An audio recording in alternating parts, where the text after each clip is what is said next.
Hello there, ladies and gentlemen, and welcome to another episode of CookieCast. Today on CookieCast, it's the Darkest Timeline, and it is a bumper edition. This was recorded on New Year's Day, so a little while ago, and there is a lot of talk of Christmas. But for reasons, stay tuned to find out what those reasons are. Let's see, what have we got? Buying films digitally. The stresses and strains of Christmas, as I said. Eat more, work out easier. A climbing expedition, not an expedition at all, but climbing with my middle daughter. We've got TV and a lot of TV. We've got movies, a lot of movies, and a lot of computer games. So if you're here for the entertainment stuff, this week is definitely for you. Before we get started, please do consider like, share, subscribe and comment. Leave a review where you can leave a review. Yeah, share the podcast around. That's the big one. Share the podcast around. Right, let's get started on this bumper edition of the Darkest Timeline podcast. So here we go. This is CookieCast, the Darkest Timeline.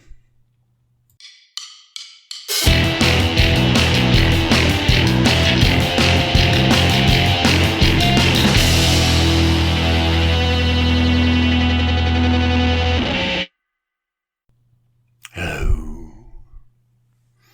Hi, how you doing? Are you well? I've currently got that thing going on. I don't know if you'll understand what I mean when I say it, but I can try and explain. Well, you get like cold into the bone and then you just can't seem to shake it. I got cold earlier and now like my hands are freezing and I just feel like I need wrapping up in a blanket and then putting like in bed and wrapping up in bed.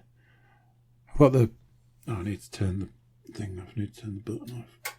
The turbo boost. I need to turn the turbo boost off the radiator. Trying to warm up next to the radiator. It's making noises. How's everyone doing? This is going to be one of those, and I'm very much aware that some things that I do around the podcast might seem strange. I still follow rules from when I first started podcasting 5 or 6 years ago, 7 years ago, 6 years ago, some years ago. I still follow those rules now, and I still see why those rules are a thing. However, at times like this exact moment, the rules kind of get a little sketchy because they kind of don't apply. What I mean is you will receive this podcast something like 3rd, 4th week of January. And I'm about to talk about Christmas. Can't help it. Can't do anything about it. That is not true in the slightest. There's a lot of stuff I could do about it. But there's a multitude of reasons why not. Getting that all out of the way, let's talk about Christmas. It is today, 01/01/2024. That's right, it is New Year's Day today, and it feels like a million years since I last did a podcast, when in actual fact it's 8 days ago, I think. And that can just be one of those things that is very simply something you do a lot of. Don't do it for a small amount of time. Just get out of the habit. So, with that being said, let's move on.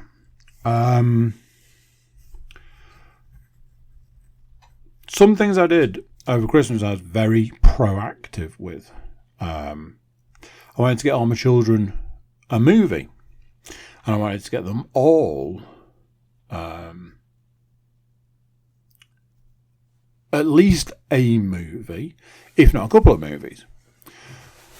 They've all got access to Kindles and tablets and TVs and all that sort of stuff.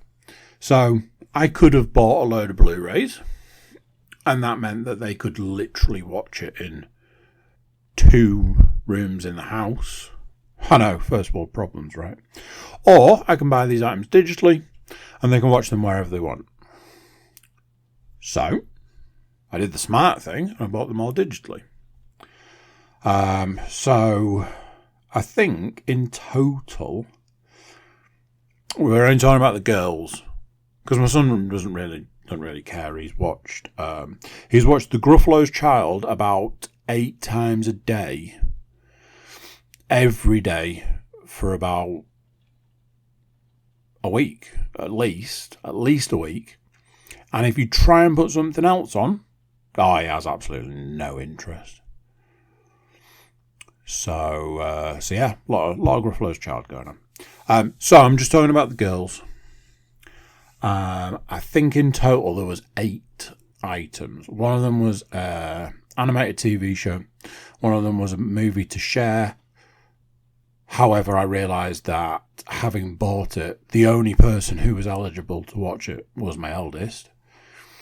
So I told my middle daughter I would vet it for her to see if she was able to watch it. I decided, in actual fact, yes. However, we might have to skip a small section. That has not happened at this point in time.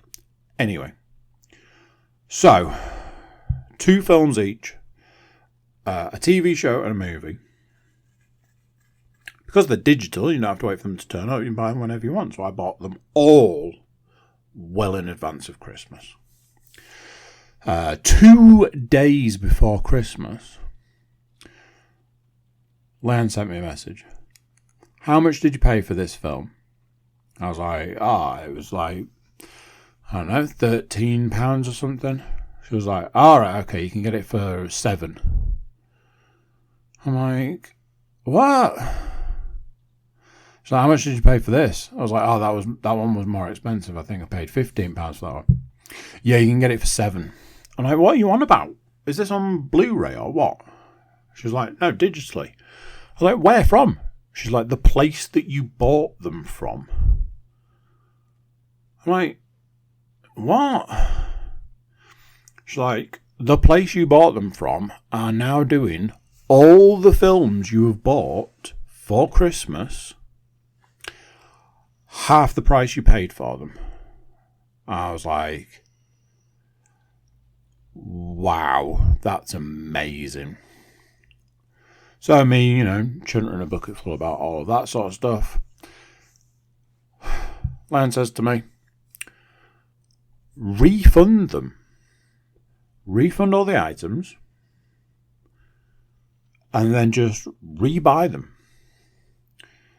I said, I can't refund and rebuy them 2 days before Christmas because this isn't the first problem we've had with these items. I also bought a lot of stuff for myself. Long story. It sounds different to how it's actually meant. But the long story short version is I bought a load of films for myself digitally. One of them, whilst we were on Disney one night, it's like, come in January, that film you bought. I'm like, what? Like, yeah, it's coming to Disney in January. It's like, I've paid money for that. So it's like, well, we'll see if you can refund it. You haven't watched it, so see if you can refund it. And that's what I did. The problem was that it took 2 days for the refund to process. Then the item still appeared as if I owned it, so I had to wait for that to clear, which was another day. And then it took many, many days to get the money back. However, the money wasn't an issue, he says. it was the fact that in 2 days' time it was going to be Christmas, and the last thing I wanted was for one of my children to turn and say, "Can we watch this now?" For me to then go, I can't actually watch that one right now. Oh, okay, that's fine. Can we watch this one instead? Oh, can't actually watch that one either. Just right now. Oh, okay.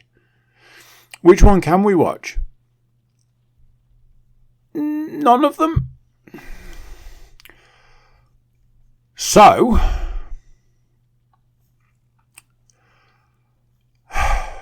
being the person that I am, I went, I've paid that money out now, and I just have to accept the loss on the majority of those things and just take the hit. And that was the end of that. I was, well impressed. I'm going to try and turn the radiator off. Probably little point in me asking you if you had a good Christmas. As for you, as covered previously, it was weeks ago, and very little point me wishing you a Happy New Year for the same reason. But, it's New Year's Day for me. Happy New Year. We will get on to those things shortly. I'm going to move, not house, no, I'm just going to move my body. Things are getting twisted. And that way I can also get some of the heat from the radiator and have a drink. It's a multi-purpose move. Which one are we drinking? We're drinking this, which is juice.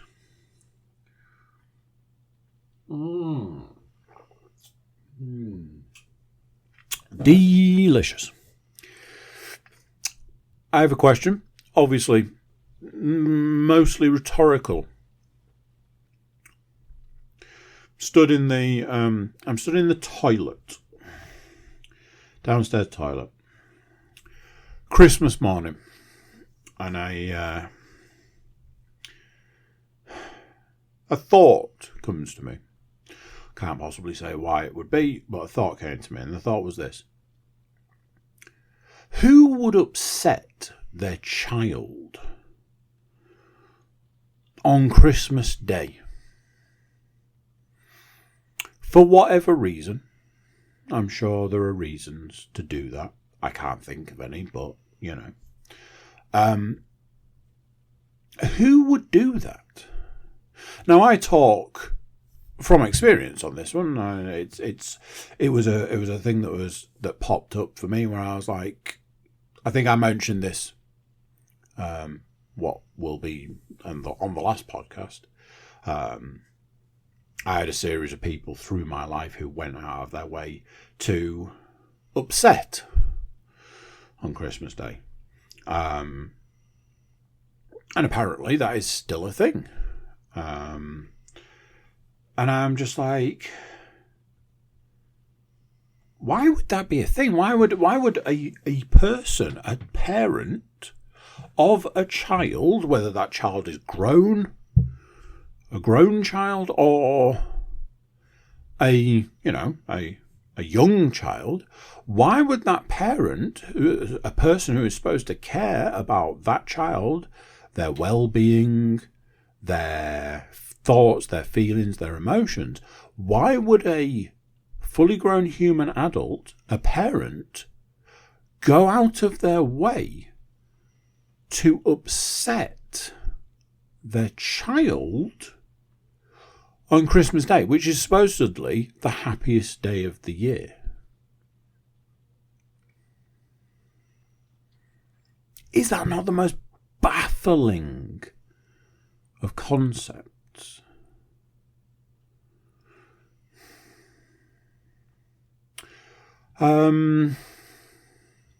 So Christmas came and went. I have to keep apologising. I don't know how else to do it. I have to keep apologising. Christmas came and went. It was incredibly stressful.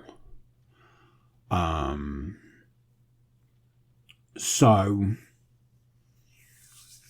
that was fun.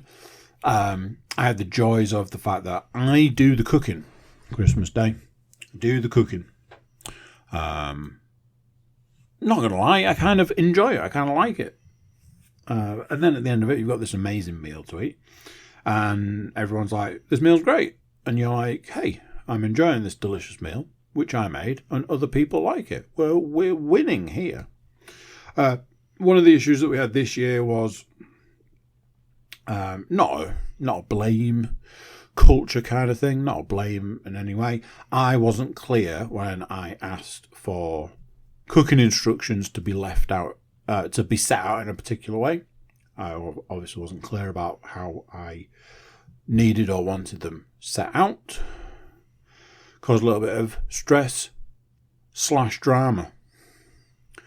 I had certain things like I needed to get a run and a workout done, so I was up late. I needed to get the dog walked, so I was up early. Terrible combination, I'm sure you can agree. I've got meal to cook, got presents to make sure the children are getting their presents open, make sure the dog gets his presents, make sure the cats get their presents, etc., etc. So it was a very, very stressful time. Something I will come on to shortly. And Christmas, going back a step, Christmas Eve. I hate Christmas Eve. I've always hated Christmas Eve. I hate it with a passion. It feels like you're just waiting, which ultimately you are. That has never left me. I hate Christmas Eve as an adult. I hated it a lot as a child. So I like to cram a load of stuff in to Christmas Eve. Not everybody feels the same way, which I have to realise. Some people like to, savour that time before the madness, the chaos and the whatever. So Christmas Eve, we had activities in the morning, and then I was like, I want all of the children to do an activity in the afternoon. So I was like, why don't I take the girls swimming while my son sleeps? So we went swimming. And I was like, can you fit us in? And they were like, yeah, I think we can get you in. I think we might be able to squeeze you in. So we went and got in the swimming pool, and there was us and another family. That was it. So I was like, cool. And I am a particular way when we go swimming. I think I've spoken about this before. I want people to swim when we go swimming. Apparently that's not the way to do things. So I was like, hey, it's Christmas Eve. It's an hour and a half of not having to stress about anything. For me, let's just relax. So I took all of the stuff that I normally do when we're swimming, threw all that out the window, and I was like, let's just enjoy it. If you guys want to stay in the shallow end and just mess around, do that. I'm fine. I'd just do that. So we were playing games. We were trying who can hold their breath longest, who can win this race. The middle two wanted to jump in. Me and my eldest were trying to do different strokes. Not the TV show. Trying different strokes in the pool, different things. Sculling. And I realised for that hour and a half where I was like, let's just chill out, relax. There's nothing that can be done at this point in time other than swimming and having a bit of fun. That was the first point of the entire time, the entire process, the entire month of December that I actually enjoyed.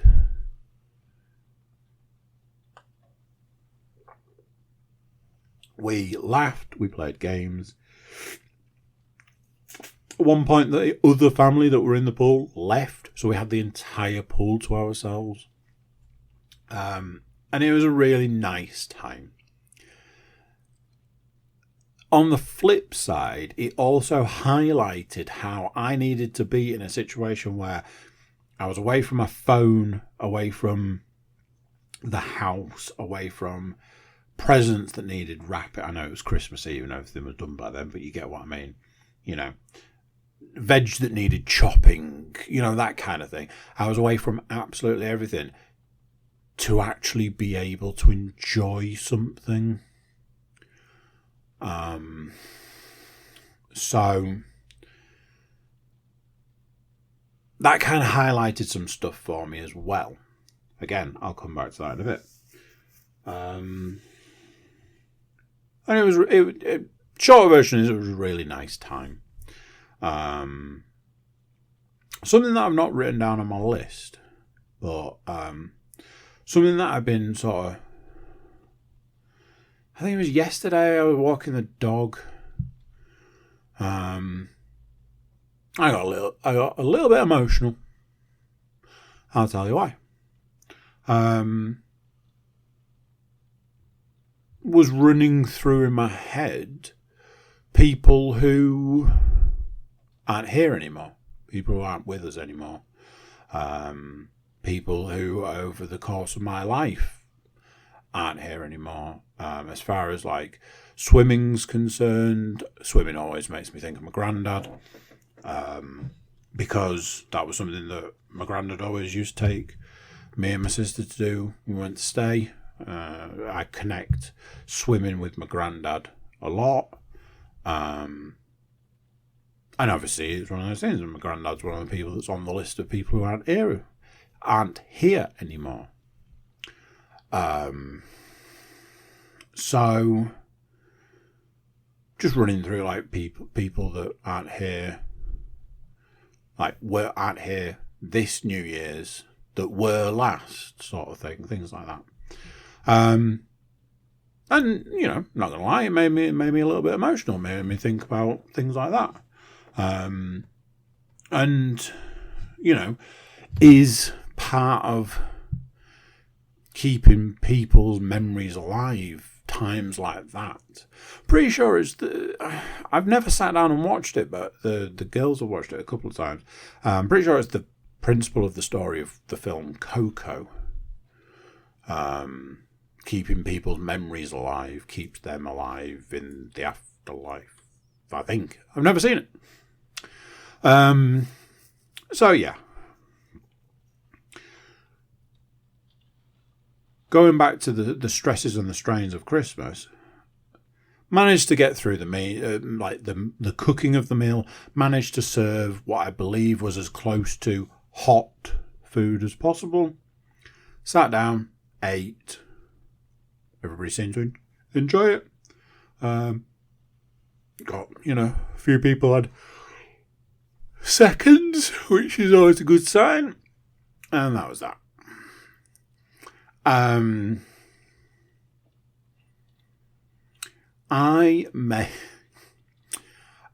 made coffee after the meal, which makes it, you know, it's one of those. It makes me chuckle because there was a year where I had all these very nice coffees from all around the world that I'd got as like a gift set. I'll try coffee from, you know, Colombia and Jamaica and Guatemala and, you know, that sort of thing. So I'd made these coffees and nearly, Leanne's mum nearly ended up having some sort of like medical emergency from these coffees. So yeah, you know, when it comes to coffee on Christmas Day, I always think of that. So I made some coffees. And Leanne was like, "Oh, are you going to do like frothy coffee?" I was like, "Oh yeah, that's a good idea." And I got all my bits out and got me jug and me milk frother and all that. And I did these frothy coffees. Served the coffee. And then it was like I'd been hit by a truck. Because ultimately, that was it. That was the end. The presents had been delivered by Father Christmas and were well underway of being opened. The meal had been cooked, eaten, and was well on its way to being digested. That was it. And there was a point where I had to say, I am really sorry, but I just need to sit down, take a minute, and drink this cup of coffee. Because I felt like a truck had come through the wall and hit me full on. It was, I mean, it's not difficult to see that, like I say, all the stresses and the strains and the whatever. Once you reach that point and you don't have that anymore, that your body is just going to go, it's like breathing a big sigh of relief at the same time as just going, oh my God, and your body just shutting down. Obviously, you are trying to digest the biggest meal of the year, so there is that as well.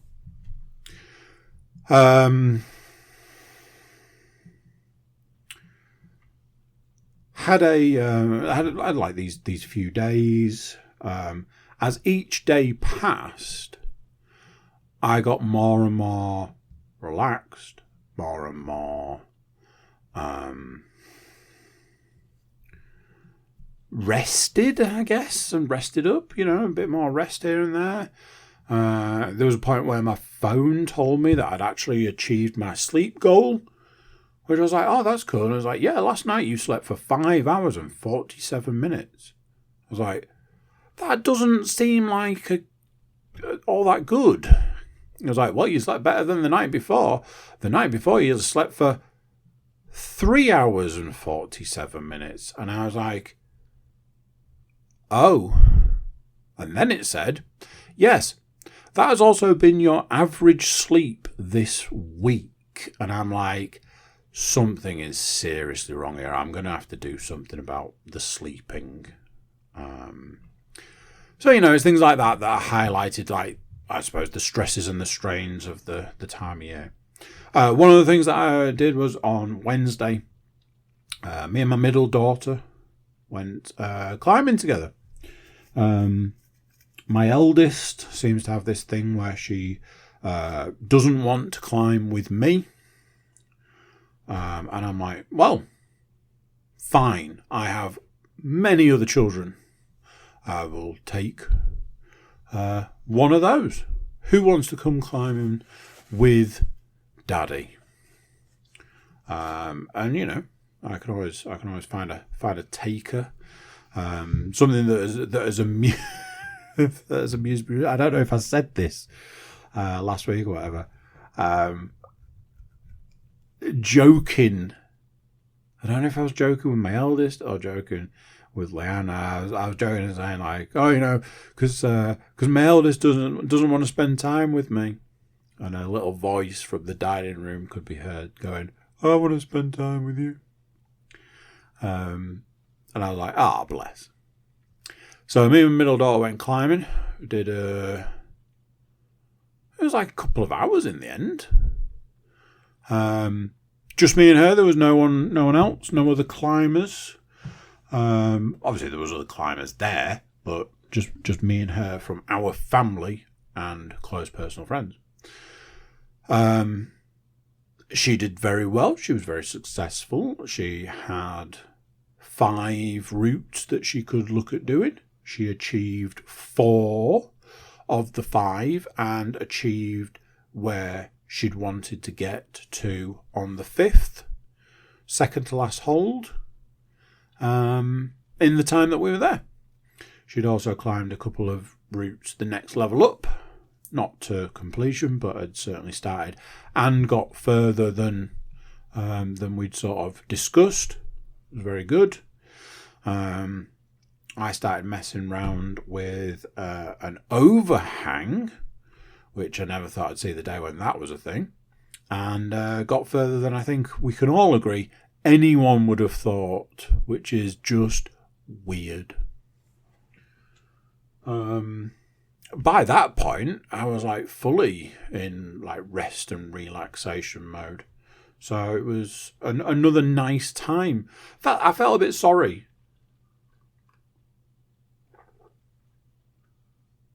Felt a bit sorry for my middle daughter because there was a point where she hadn't been able to do something and she apologised to me. And I was like, you don't need to apologise to me, darling. It's your climbing. You do what you need to do or don't do what you need to do. It's all down to you. But then there was this realisation that the confidence was maybe not there, and we addressed the issue. She basically convinced herself she couldn't do something that she absolutely could. So we had a conversation about it, and then she went back and did it. Simple as that. So, what am I getting at? What is the hidden message here? Hidden message here is simple. I believe that it's time to reinvent Christmas. That's right. Honestly, I think I'm over it. Isn't it supposed to be fun? Isn't it supposed to be enjoyable? Isn't it supposed to be a nice time? Isn't it supposed to be the highlight of the year?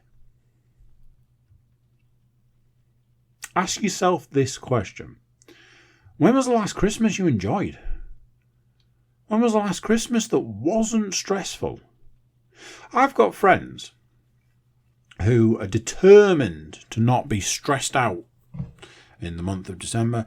They're determined to not be wrapping presents on Christmas Eve. Determined to have bought the right gift for the right person. So they're also the same people that are like, I've done all my Christmas shopping and everything's wrapped. And you're going, it's October. Yeah, I started in July. Okay. Yeah, I buy something for somebody, I take it home, I wrap it in Christmas paper, and that's that person done. And honestly, I am envious of them because they get to December and it's all mulled wine and feet up, waiting for the big day. Christmas movie every night. Honestly, it shouldn't be as stressful as it is. It shouldn't be.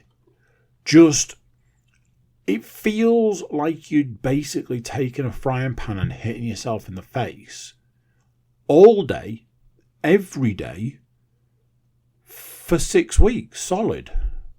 And then you get to the day and your body just shuts down.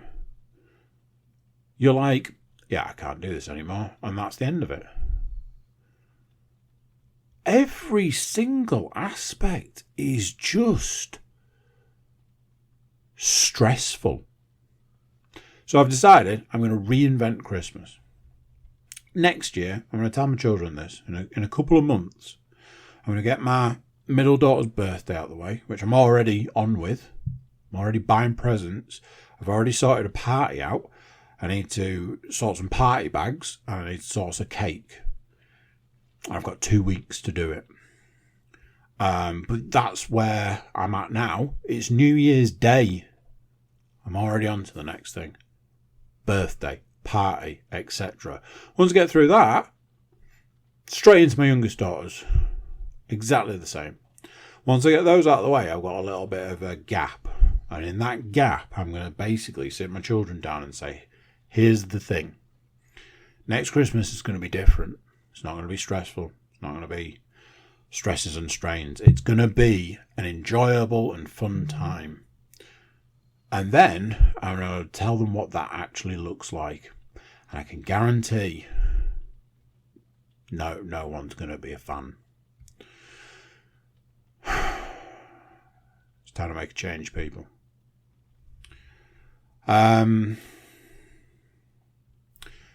Lastly, it's the time of year for just, going off the rails. Let's face it. I did the thing that I usually do, which is get to Christmas, weigh myself and see what the damage is. And I was at one of the lowest weights I've been this year. What that interpreted to in my brain was, it's now time to eat everything. As it was, like I say, things got a little out of hand. Things got a little off the rails for 1 week. And I think we can all agree it is what it is. It's the way it goes, etc., etc., etc. But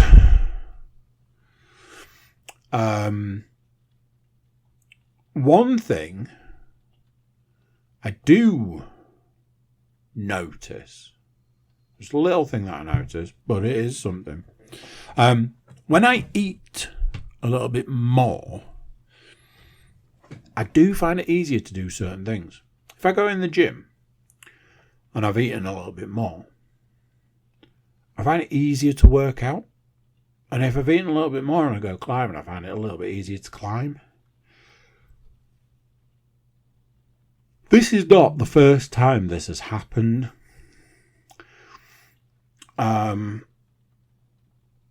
It's one of those things that need to try and find a combination of eating more, but not like, mince pies, Christmas cake and chocolate, basically. So, that's my new goal. Eat more, but make the more of the eating good stuff to make working out, running, climbing easier. That's, if you want to hear a New Year's resolution, it's probably that. There you go. That's the week between Christmas and New Year. Done and dusted. Unfortunately, that is not the end of the podcast. And now we get into the real reason we're here, ladies and gents. The real reason we're here is to go through all of the stuff that I got for Christmas. No, not quite. We're just going to talk about lots of TV, lots of movies, and lots of computer games. So, grab a drink, strap in, because it's a lot. In fact, I'm going to have a drink. There we go. I'll have some juice.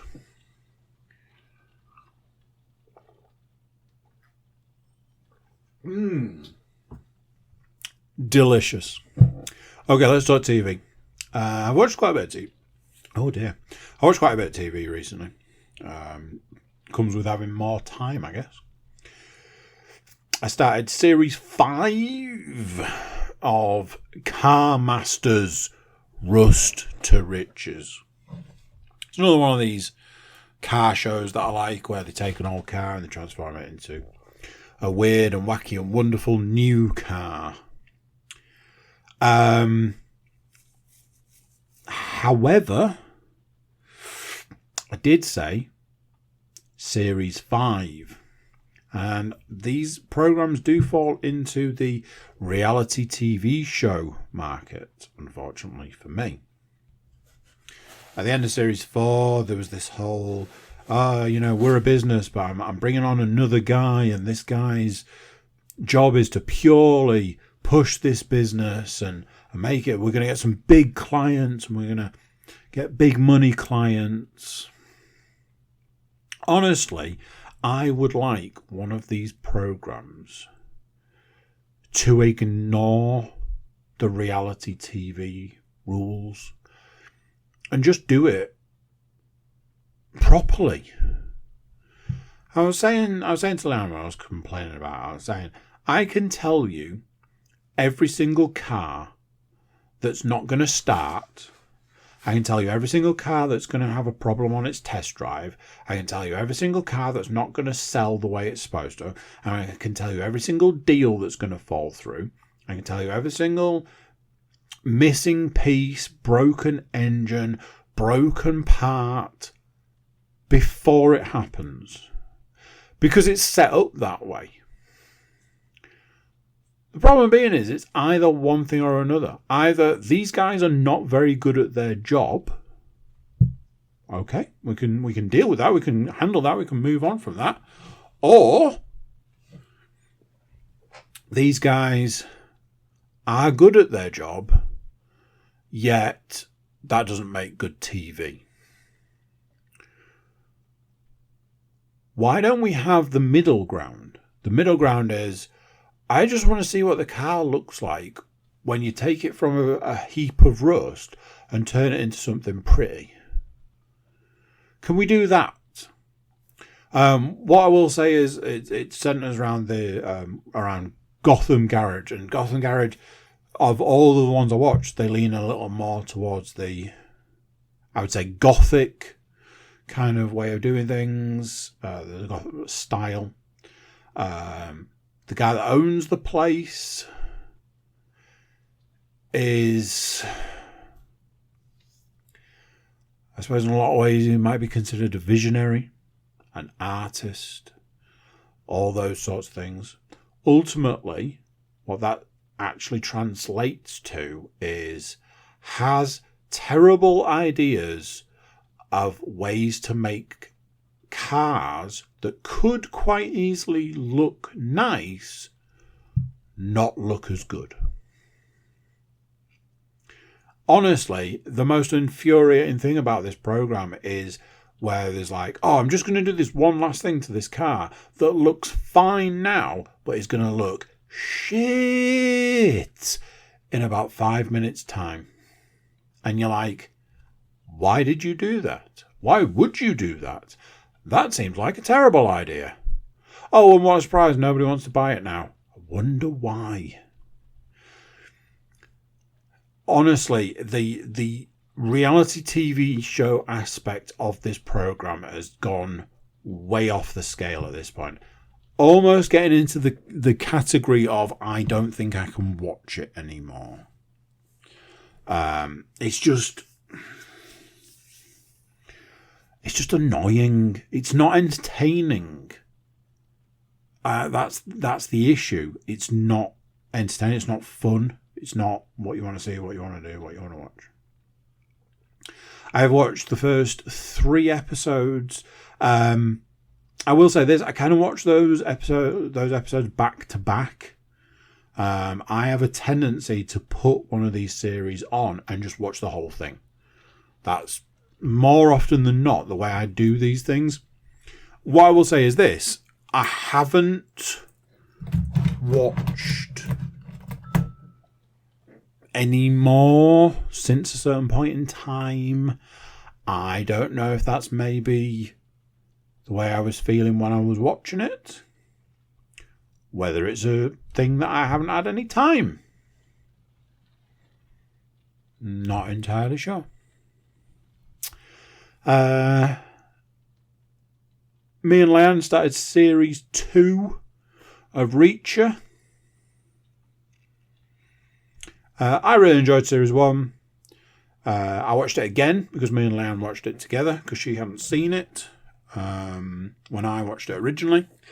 And she seemed to enjoy it. So series 2 has started. I think there's about 4 episodes available currently. So we were like, well, at the rate we watch things, it doesn't matter that not all the episodes are available. So let's get it started. I seem to be saying this a lot recently. I'm not sure if it's just... I don't know if it's a me thing, seeing a little bit too much of one thing in everything, or if it's just the way things are being done at the moment. But this series already feels like a story that's been told many times before. A team of special operators are being, taken out left, right, and centre kind of deal. And it's a bit like, have we not done this storyline a fair few times in a lot of other series? But, whatever. One thing I will say is this. I believe one of the bad guys in this series, who has already been in it, is Robert Patrick. Robert Patrick of Terminator 2 fame. He was also in... I was going to say Preacher, but it wasn't. I've got Reacher on the brain, and now I'm saying Preacher. No. Oh, you son of a gun. What the hell was that program called? Peacemaker. Yeah, he was a bad guy in Peacemaker, and I believe he's a bad guy in this. Somebody phones him up and says, the man, Reacher, and the woman that he's with both checked into a hotel under assumed names. She's checked into the hotel as Sarah Connor, and I went, huh. And he's checked in under another name, and they were like, who are these names? And Robert Patrick says, the guy's checked in under a name of a famous baseball player. And he's like, right, okay. What about the woman? Who's Sarah Connor? Robert Patrick goes, I don't care who Sarah Connor is. And I went, that is hilarious.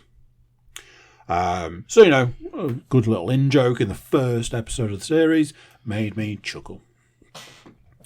I've also watched episode 4 of Obliterated, the Netflix show about, again, a team of special forces people who did a job, saved the world, saved Las Vegas from a nuclear bomb, got absolutely obliterated on drink and drugs, and then found out that they hadn't got the actual bomb. It was a fake, and they now have to try and track down the proper bomb whilst out of their mind on drink and drugs.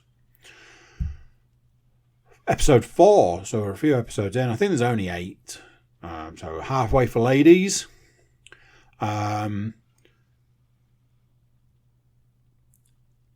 It's weird because the problem you've got is you're 4 episodes in, which in TV terms feels like a long time. But in the terms of the show, it could be 4 hours, which would track, sorry, bless me, which would track. But you're like, in the first episode of the program, they all got obliterated on drink and drugs. To say that they're still suffering the effects 4 hours later is absolutely possible. But in those 4 hours of TV, a lot of stuff has happened. There's been many shootouts. There's been prisoner interrogation, a helicopter crash. They've been through multiple different vehicles. There was a point in time where they got stranded in the desert, and Laurie Petty was in it, and I'm like, I'm getting a Tank Girl vibe here. So it's this weird kind of separation of, if you've done a load of drink and drugs, 4 hours later, you're still going to be feeling the effects. In TV watching terms, it's a bit of a leap of faith to be still believing that side of things. However, in the sense of it's only 4 hours later, it's still super believable.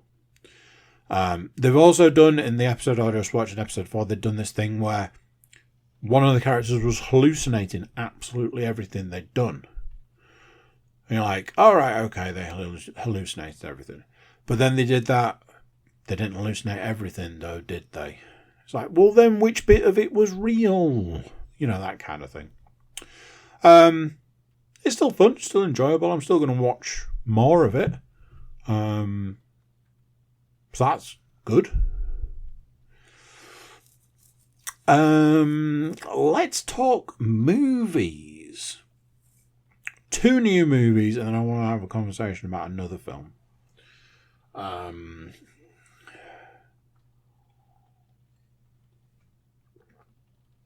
I was saying that there was a film that all of my children wanted to see, and then I realised that only some of, and I mean one of my children, could actually watch, which was the film Blue Beetle. Me and Melody sat down to watch Blue Beetle Christmas Day night. What I mean by that is the film went on and I was in and out of the room a fair bit.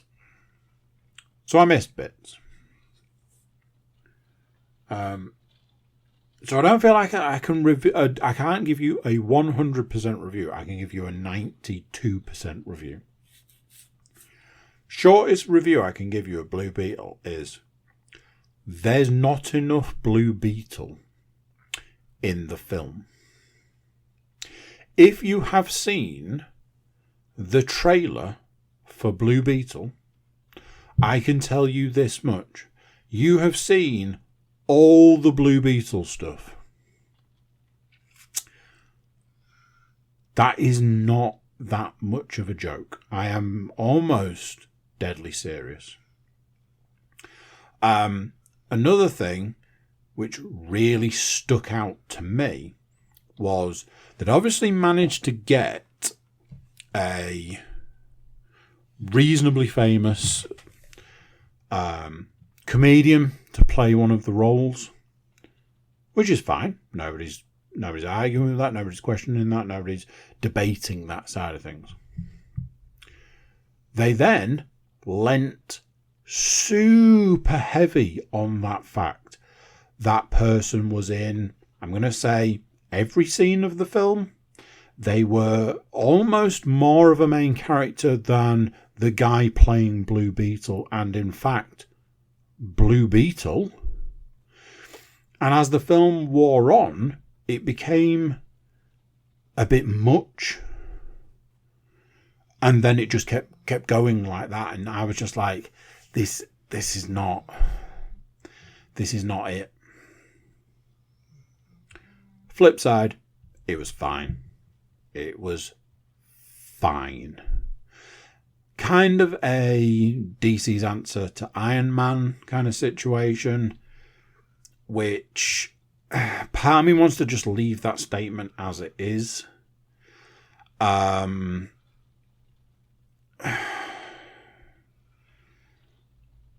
It was fine. I will say this, I do feel like I need to watch it again. And I mentioned it to Leanne, and I was like, maybe you want to watch it, in the sense of that kind of forced me to watch it again. And she was like, yeah, but then I've basically given her the review I've just given you. So I think she's a little less inclined to watch it. Maybe I shouldn't tell people reviews of things, like on a podcast.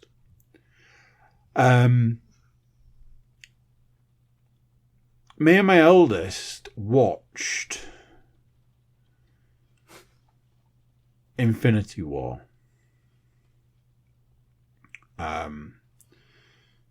This is one of those things. I said earlier that I got a little emotional yesterday. Talking about this will make me emotional. Me and my eldest watched Infinity War, and it meant a great deal to me. I once watched Infinity War 3 times in a week, and it was a very specific week in my life. It was one of the most difficult weeks of my life, and the only way I could get through it was to do the mind version of comfort food. And to me at that time, it was watching Infinity War. And then there was something really bad that happened in my life. A few years later, and all of those films were a part of that. And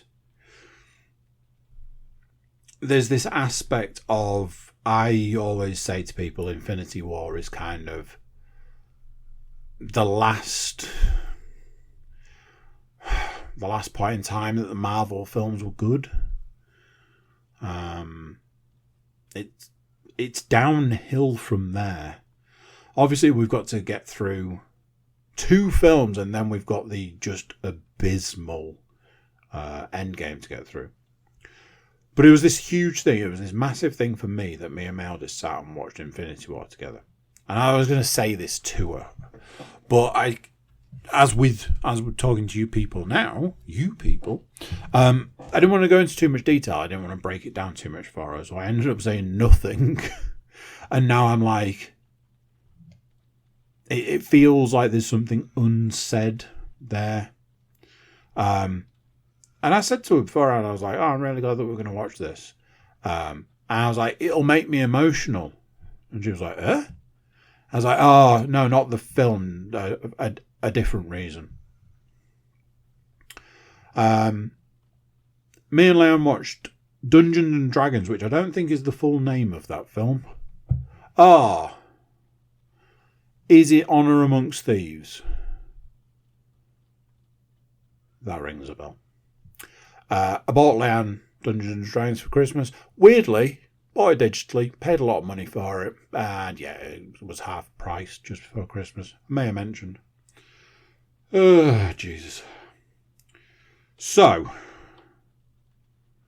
bought Dungeons and Dragons. I was like, here you go, I got you Dungeons and Dragons. She's wanted to see it for ages. I was like, I'll just get it. Job done. Christmas present. Boom. So, there was a point in time when we were going to watch a movie. I said, what film do you want to watch? She said, what film do you want to watch? And I said, that's not the question. Why don't we watch Dungeons and Dragons? So that's what we did. And early on in the film, I was like, I don't think I want to watch this. Now I think about it, I think I've realised that I don't want to watch this. And that was a problem because I knew that the film was 2 hours, 20 minutes. And I was like, this one's gonna be a bit of a slog. Upside, and very much an upside for this film. It's got a really good cast. Chris Pine, Michelle Rodriguez, Hugh Grant doing this. He's in like his resurgence of his career where he's playing all these weird and wacky parts. This was another weird and wacky part for him. He does seem to be in a lot of stuff I'm watching these days. Who else? Yeah, there was just a load of young. Other than that, there was a load of young people that I didn't recognise. And I was a bit like, is this for me? Is this the film for me? And we got 10, 20 minutes in, and I was like, this isn't actually all that bad. I wasn't expecting a bad film. I was expecting a film that might not have been for me. I think that's fair. That's okay to say. Sometimes there's just films out there that just aren't for you. And I wondered if this was going to be one of those. As it was, turns out, it was fine. I actually enjoyed it. It was a good watch. It was an easy watch. Good balance of comedy and action, which I thought, you're basically on a winner there. Everybody that was in it was very good.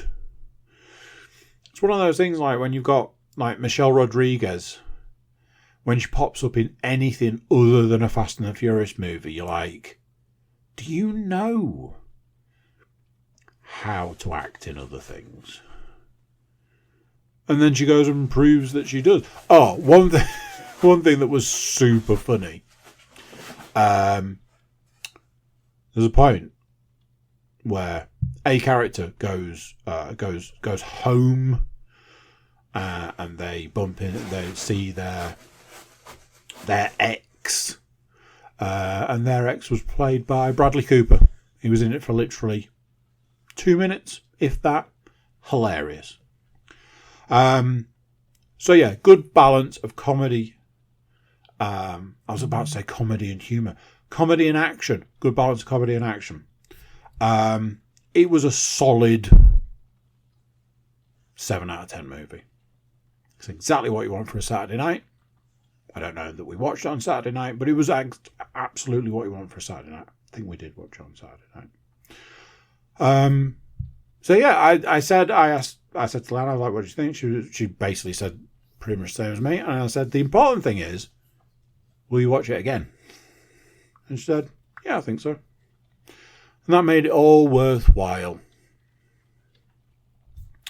Right, let's talk computer games. Now, one thing I will say, I haven't played on the PlayStation for weeks at this point. I had a little bit of a falling out with the PlayStation. Not the PlayStation as a machine or a concept. I had a little bit of a falling out with a series of games in a very short space of time. I had this pile of games that I bought a while back. And once I'd finished playing Spider-Man, I was like, I should go and play these games. And then I started playing these games, and they just were all kinds of wrong. I played that Ghostwire game, and when it popped up at the start saying it was released by Bethesda, I was like, oh god, it's going to be terrible. And they managed to find a way to make a not first-person shooter, but a first-person game control like you're trying to drive a tank through a wall. I put Forspoken on, which is a game that I'd wanted to play for a while, but it had such bad reviews. I was a bit like, I'll give it a whirl. A game that was very much in the camp of, well, you can see what the reviews were going on about. And I got the latest 2K23, the golf game. But ultimately, it's golf. So then I was like, I'm just giving you a bit of backstory anyway. So then I'm like, I'll play Spider-Man 2 New Game Plus. Oh, that's not a thing. Don't come out till next year. What do you mean it doesn't come out till next year? What even is that? So there was that. Then there was like, oh, there's a free DLC for God of War. Like, oh, okay, that might make me play God of War. Because God of War, the second one, Ragnarok. Because honestly, there's literally nothing that's made me go back to that game. It's like, oh yeah, there's DLC, it's free. I was like, yes. Yeah, it's like a roguelike. I was like, I'm sorry, what? Yeah, like a roguelike thing. I was like, I'm good, thanks. And that's where I got to. Now, I'd asked for a couple of games for the PlayStation for Christmas, but this all happened before Christmas. So I got to a point where I was like, do you know something? There is really nothing that is drawing me to the PlayStation right now. On the other side of the cards, on the other side of the coin, on the other side of the table, whichever way you want to put it, I was having a lot of fun in VR. So, I've got no PlayStation games to talk about. However, this is not the end. I have installed 2 brand spanking new games on the PlayStation. So what I now need to do is find the time to play them. The first one is Diablo 4, and the second one is Baldur's Gate 3, which ties into Dungeons & Dragons movie because they mention Baldur's Gate very early on. So, in theory, further down the line, there will be conversations about PlayStation games, just not at the moment. Now that I've got that out of the way, this is going to sound... There's no other way to say it, so I just have to say it. I treated myself and the family, that's the key bit, to a game before Christmas. It's a very long story, and the shortest version is this. There was a game where you can drum on the VR, and I was going to buy it for the family. I was like, looks cool, sounds cool, blah, blah, blah, blah. In the process of looking into it, another game popped up, and it was like, hey, you're looking for a drumming game, because there's this other game. It's basically Guitar Hero, but just the drums, in VR. it's in the sale, so you can get it cheaper than the one you're looking at. And B, there are these 3 packs. Punk rock, pack, rock from the 70s, rock from the 80s. Here's a list of songs from those packs. And I went, they all sound great. So I bought a game called Smash Drums it was like less than a tenner. And then I bought each of the packs, which were a £5 each. That was that. I think it was like Christmas morning. I was saying to everybody, hey, I bought a game for the VR. We should all play. As it was, later in the day, I'm like, hey, let's do the drumming thing. Which we did.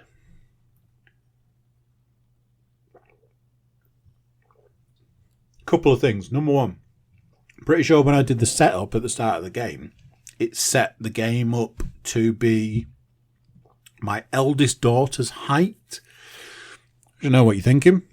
It's a drumming game. How is that a problem? It's a problem when it sets the drums 2 foot lower than you want them to be. So I need to go back and look at the settings for it. Number 2, I play games on easy. We all know this. We all accept it. I'm going to play a drumming game on easy until I get the hang of it. Even on easy, even doing it on what's supposed to be the easiest setting of the settings they've got, where you can have the full drum kit or you can have the drums coming at you or whatever, setting it so that you can't fail, setting all of the bells and whistles to make it as easy as possible. Oh my days. That's a workout. Because it's all just drums. So it's all just arms. And your arms are going like the clappers on the easiest setting.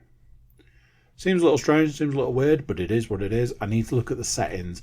I thought I was going to pass out playing it at one point. Because obviously you get into a song's like 3 to 5 minutes long. And that is you. You're locked in. Pouring sweat out of my eyes at one point.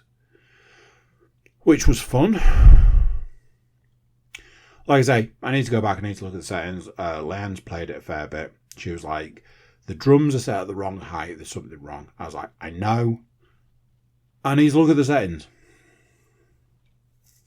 Let's talk about games I got for Christmas and have played.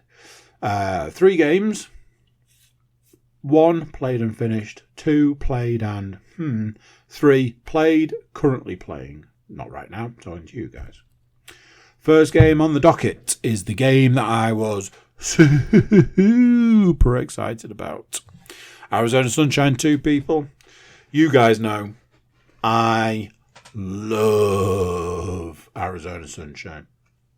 It is one of my favourite games. It is one of my favourite VR games. It is just, for me, I'm going to say it, it's a perfect game. If you like zombie games, if you like shooters, etc., etc., the comedy narration just takes it from a 9, turns it all the way up to 11. Okay? I have played Arizona Sunshine possibly more than I've played any game. I've played it so many times. So when somebody said, hey, guess what? Arizona Sunshine 2 comes out early December. Get that bad boy pre-ordered. My answer was, I absolutely will. So come the day it was released, it then did the whole, it's no longer a pre-order. It took the money from my bank and gave me access to the game. I then waited the best part of 3 weeks to officially install that game on Christmas Eve so that it would be ready Christmas Day. And I started playing it Christmas Day. I have played a lot and finished Arizona Sunshine 2. Let's talk about the bad stuff, because honestly, as far as the good stuff is concerned, you probably going to be surprised with what I'm about to say. Anyway, let's talk about the bad stuff. The bad stuff is this. There is a crafting component to this game. You can pick stuff up in the world, which you couldn't do in the first one, take them to a crafting station and craft stuff. Ultimately, just different types of explosives. And 50% of the time that you craft an explosive, it is literally because you need to blow a hole in a wall. 2 seconds later. You can carry additional things, but more often than not, I was carrying a melee weapon, which also wasn't in the first one. This one allows you to have melee weapons. Cool, great, and groovy. I'd have really liked if they'd have taken the crafting one step further and allowed for crafting of like weapon upgrades. Now, I will say this. This game does a thing twice, 3 times maybe, where you lose all your weapons. One other thing that it does add to the game, this isn't a spoiler, I don't believe, but you get a friend. No, not Freddy. You get a dog, and the dog is called Buddy. And Buddy becomes an integral part of the game, which has its ups and downs. That's not true. The whole dog aspect is done really well, and it's really good. Yeah, I'd like to have crafted some weapon upgrades. I know you lose your weapons a few times. Or some upgrades for you as a character. All that's missing. You can literally make a hand grenade, a Molotov, a different type of hand grenade. That kind of thing. Another downside, and this is one of those, I guess this is just the way games are these days, super glitchy. On one occasion, it did kick me out of the game completely.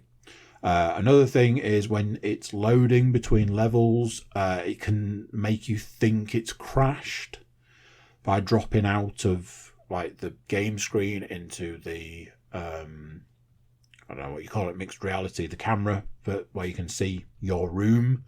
And as I say, and one time it did actually kick me out of the game. Did another thing at one point in time where the Oculus button no longer worked, so couldn't get out to the Oculus menu. In the end, just had to turn the whole thing off. Picking stuff up, really, really glitchy. And a few like zombies stuck in walls, zombies stuck in doors. You can't shoot the zombie through the wall, but the zombie can grab you. It's a brand new game. I'm sure it will get many, many, many patches for many, many years to come. But playing it as a new game, it was a bit like, oof, that's pretty bad. On the other side of things, it's great. It's fantastic. New and different weapons in the game compared to Arizona Sunshine 1. Great. Shotgun. Anytime you add a shotgun into a zombie game, winner! Just wandering around with a Desert Eagle as your main firearm. Actually, there was one other thing. It would have been nice to carry 2 bigger guns. You can only carry 1. And it was just a bit of an annoyance because you'd have to miss out on you couldn't carry a machine gun and a shotgun. You can give guns to the dog to carry. But again, you couldn't give the dog big guns. You could just give handguns or little hand machine gun type things. Revolvers were kind of cool. I spent a lot of the game with a revolver. Another game I got for Christmas. All of this is VR. I think I probably covered that. Another game I got was Sniper Elite VR. I love the Sniper Elite games. until Sniper Contracts, I was just totally all on board for the Sniper Elite series. I have played nearly all of them at this point in time. I've even played the second one because I managed to get a remastered version of it. So, bearing that in mind, I'm like, well, in VR it's going to be even better. I did read some reviews about the game that said some not kind things. It's reasonably well reviewed, but not quite as high as you'd maybe want it to be. So I was aware of that. I did the first mission. Failed the first mission a couple of times. I was a bit like, Then you go into a training level. I was a bit like, should we not have had the training level first? Anyway, the first mission was a bit of a training level anyway. Then you go into like more of a shooting range kind of thing. Basically, here's how you use all the guns. Great. Again, should that have maybe come before the first level? Who knows? Then it puts you into the first level. And the first level is you are in a tower defending your compadres who are down on the ground. So, pick your sniper rifle. I'll have this one, please. Job done. There's some grenades in here. Okay, well, the people are down on the ground. I can throw a grenade, but by the time it's got to the bad guys, the Germans, they've moved. So it's kind of redundant. Okay, well, we've got some rocket launchers, and now we're talking. So I'm doing the first mission, and I get through the first checkpoint. I'm like, cool. I'm still in the tower. I get through the second checkpoint. I'm like, cool. Gives you the opportunity to save between checkpoints. I'm like, okay, I'm getting the hang of this. Third checkpoint comes up. I'm like, yes. And then it comes up and it's like, you got overrun. Mission failed. Like, okay. Let's try that one again. So, get through the third checkpoint straight away because you don't have to go back because it's checkpoint.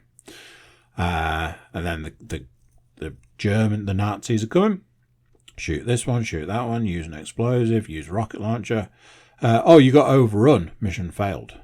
I was like, how exactly is this happening? What am I not doing right? Did it again, same result. Did it again, same result. Tried to change tactics. Looking from a different place, hiding more. Same result. You got overrun, mission failed. Now, some of the mechanics for the game are really difficult to negotiate. So, you have a sniper rifle. You lift it up with two hands, bring the controllers towards the actual quest so that you're looking down the sights. If that sight isn't lined up perfectly, you can end up in a situation where half the screen's black and you're still trying to aim. Or, what's super helpful, all the screen's black because the sight isn't lined up properly. Now, just like the drumming game, I need to go back to the settings because I know it said that there are a variety of different settings that you can change to help with things like aiming. Short version is, if there's a setting that's going to help me get that sight lined up a bit better, might have to put that one on. So, shortest version is, I kept failing the mission and in the end had to say, well, that's kind of that, really, and leave it there. I have since watched a video, like a video walkthrough on YouTube, and I may have an idea of what's going wrong. I'm in a tower, and I haven't taken into account that there are two exposed sides. Now, I will say this, I have been over the other side and eliminated a couple of people in a building over the way, that didn't seem to make a difference. What I'm noticing is that there are guys getting in on the ground floor of the tower, and I don't seem to be able to stop that from happening. Another thing the video outlined was a different way of holding the rifle and a different way of reloading.